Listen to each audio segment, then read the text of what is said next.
नमस्कार मित्रों, मेरे स्पिरिचुअल कनेक्ट पर आप सभी लोगों का हार्दिक अभिनंदन है। मित्रों, आज मैं आप लोगों को नारद भक्ति सूत्र में सूत्र नंबर 62 के बारे में बता रहे हैं, तो उसको ध्यान से सुनिए मित्रों। तो चलिए हम लोग शुरू करते हैं सूत्र नंबर 62 के बारे में। भगवान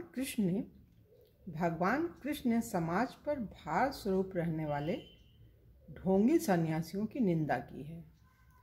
जो कर्मेंद्रियों का संयम करता है परंतु जिसका मन इंद्रिय विषयों में लगा रहता है, वह निश्चय ही स्वयं को धोखा देता है तथा मिथ्याचारी कहलाता है।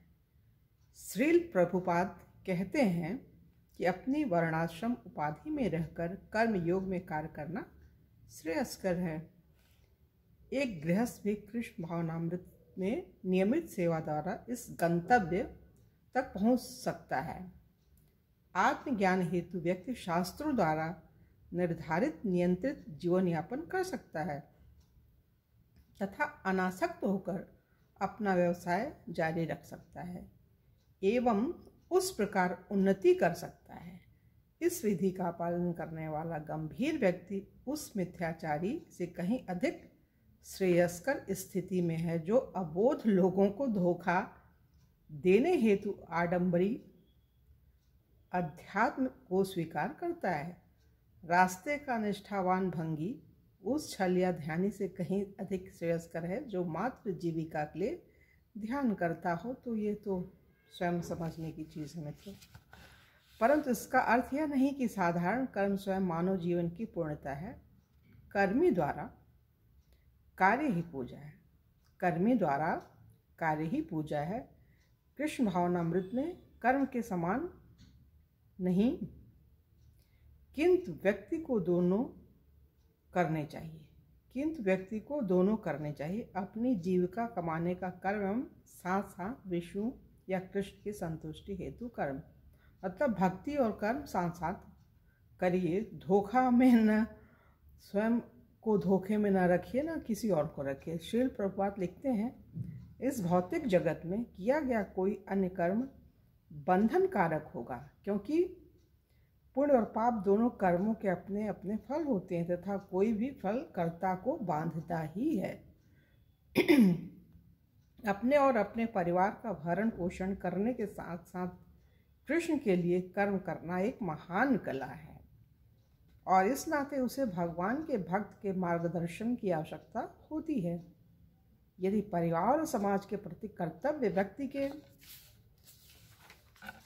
आधारभूत आध्यात्मिक संकल्पों से भिड़ते हैं तो व्यक्ति को आध्यात्मिक कर्तव्यों को सर्व प्राथमिकता देनी चाहिए। आध्यात्मिक जीवन में दीक्षा लेने वाले को प्रतिदिन निर्धारित पवित्र भावनाओं भगवान नामों का जप करने तथा गुरु के आधारभूत आदेशों का पालन करने का संकल्प कभी नहीं छोड़ना चाहिए। वैष्णव चाहे व्यावसायिक जगत में कार्य करे अथवा सन्यासी के समान रहे, उसे कृष्ण भावनामृत का प्रचार करने में झिझकना नहीं चाहिए या प्रचार के मूल्य में संदेह नहीं करना चाहिए। यदि हम प्रचार कार्य को मानव जाति का ऋण भी समझें तो यह एक निर्णायक सामाजिक संकल्प है। एक बार एक युवक भक्त के माता पिता ने श्रील प्रभुपाद से शिकायत की कि उसका पुत्र कृष्ण भावनामृत आंदोलन में पूरे समय का साधक हो गया था।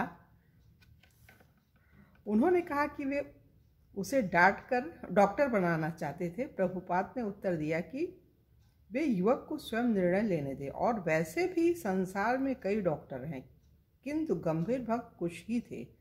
प्रभुपाद ने कहा कि भक्त का कार्य डॉक्टर के कार्य से अधिक महत्वपूर्ण था।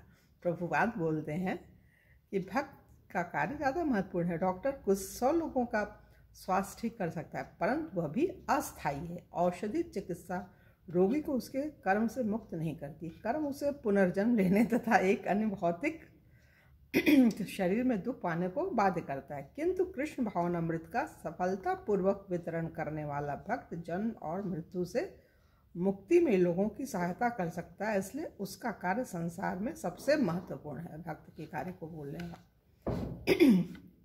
यद्यपि वह एक प्रवीण राजनीतिज्ञ या अर्थनीतिज्ञ न भी हो, तथापि भक्त लोगों के कष्ट का यथार्थ कारण कृष्ण से उसके संबंध का विस्मरण जो उन्हें भौतिक प्रकृति के गुणों द्वारा बद्ध होने की स्थिति तक पहुंचाता है जानता है।